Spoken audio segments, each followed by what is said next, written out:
Welcome to our deep dive into astrology. You know, the study of celestial objects and their supposed influence on our lives. Now, I'm a space guy, and we like to deal with things we can observe and measure.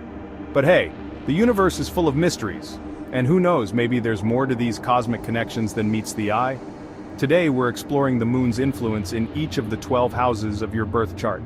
That's right, we're talking about the moon, not just as a celestial body, but as a force that shapes our emotions, instincts, and inner selves.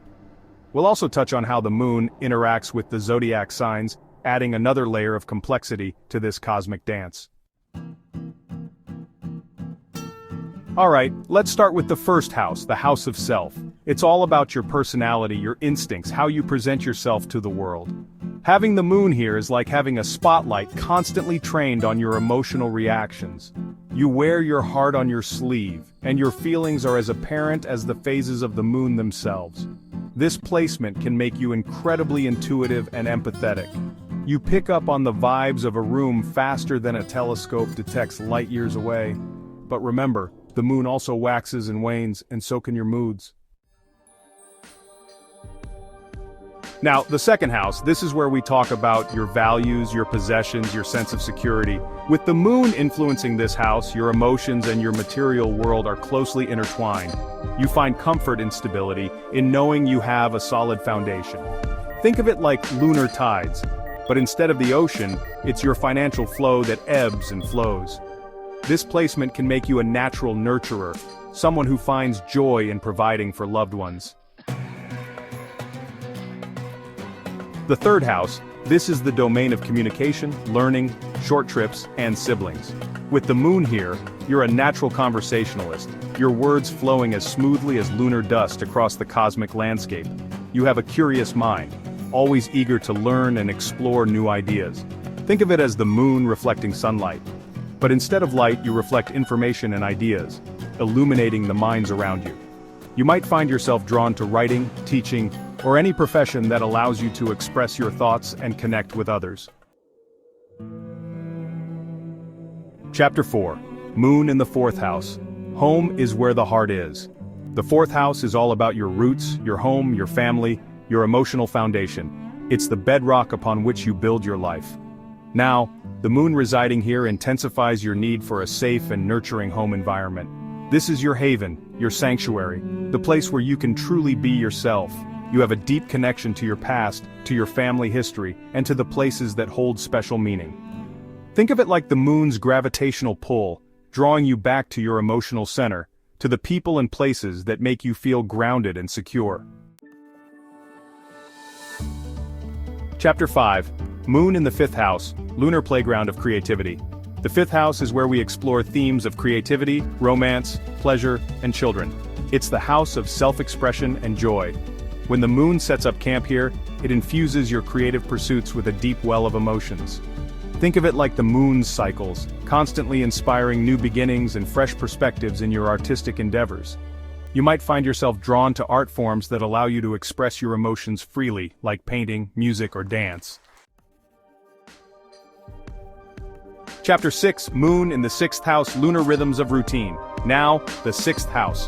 This is the realm of health, work, and daily routines. It's about the practicalities of life, the things we do to maintain balance and well-being. With the moon influencing this house, your emotions can be closely tied to your work and your health. Think of it like the moon's gravitational pull on the tides, influencing the ebb and flow of your energy levels. You might find that you work best when you're emotionally invested in your tasks, and that your well-being is directly tied to your emotional state. Chapter 7. Moon in the seventh house. Reflections in the lunar mirror. The seventh house is all about relationships, partnerships, and marriage. It's the house of we rather than me. Here, the moon reflects your emotional needs onto your relationships. You seek deep emotional connections and crave a partner who understands and supports your emotional world. Think of it like the moon's phases, constantly shifting and evolving, just like your needs and desires within a partnership. You might find yourself drawn to relationships that offer emotional security and a sense of belonging. Chapter 8. Moon in the eighth house, lunar depths of transformation. The eighth house is a complex one, dealing with themes of death, rebirth, transformation, and shared resources. It's the house of deep inner work and profound emotional experiences. Now, the moon here intensifies your emotional depth and your capacity for empathy. Think of it like the moon's hidden face, representing the mysteries and complexities of the human psyche. You're not afraid to delve into the shadows, to explore the hidden corners of your own mind and the minds of others. Chapter 9. Moon in the ninth house, the lunar wanderer. The ninth house is the realm of higher learning, philosophy, travel, and expansion. It's about broadening your horizons, both physically and mentally. Now, when the moon takes center stage here, it fuels your thirst for knowledge and your desire to explore different cultures and philosophies. Think of it like the moon's journey across the night sky, constantly seeking new horizons and illuminating the unknown. You might find yourself drawn to travel, higher education, or spiritual pursuits that challenge your beliefs and expand your understanding of the world. Chapter 10. Moon in the 10th house, Lunar Ascent to Success. The 10th house is all about your public image, career, ambition, and life purpose. It's the highest point in the birth chart, representing your aspirations and your contributions to the world. Now, with the moon here, your emotions play a significant role in your career choices and your public persona. You might find yourself drawn to professions that allow you to nurture and care for others, or that involve emotional expression in some way. Think of it like the moon's phases, reflecting your changing aspirations and your desire to make a meaningful impact on the world. Chapter 11. Moon in the 11th house, Lunar Networks of Friendship. The 11th house is the realm of friendships, social groups, hopes, and dreams for the future. It's about your connections to the wider community and your contributions to something larger than yourself. With the moon residing here, your emotions are deeply intertwined with your social circles.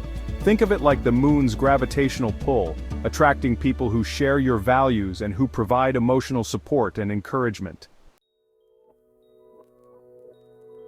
Chapter 12.